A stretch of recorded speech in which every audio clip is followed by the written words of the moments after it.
I let her do what she wanted because she didn't value our marriage or what we built together.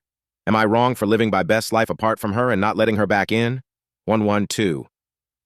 I used to think trust was the foundation of love, that if you loved someone deeply enough, it would hold everything together. She made it easy to believe that. Her name was Elise. She had that kind of presence that could make a room quieter just by walking in. We met when I was still trying to figure my life out.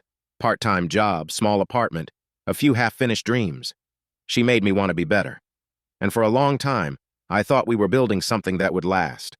She used to call me her safe place. I didn't realize that meant I was the person she came back to after chasing something else. It started small.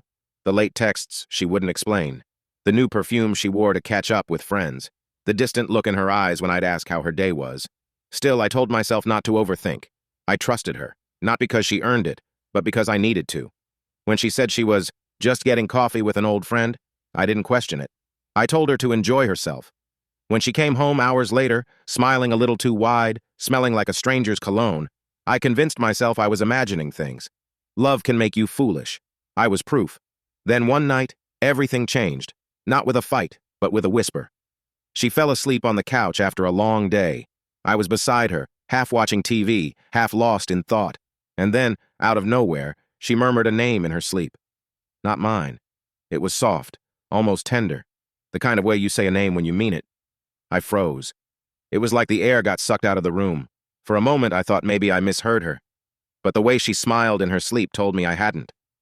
I sat there, staring at her, my heart breaking quietly inside my chest. That was the moment I realized the truth had been living in our house all along, and I'd been too blind to see it. I didn't confront her. Not yet. I couldn't. I needed to be sure. So I waited. I started paying attention. The small details, the shifts in her schedule, the texts she hid, the calls she took in another room. And the more I watched, the more the cracks became impossible to ignore. She didn't love me anymore. Maybe she hadn't for a long time. Weeks passed. I pretended not to notice. I smiled when she smiled, held her hand when she reached for mine. But inside, I was already letting go. There's a quiet kind of grief that comes from staying with someone who's already gone. And then one morning, I woke up and realized I couldn't do it anymore. Like and follow for part 2.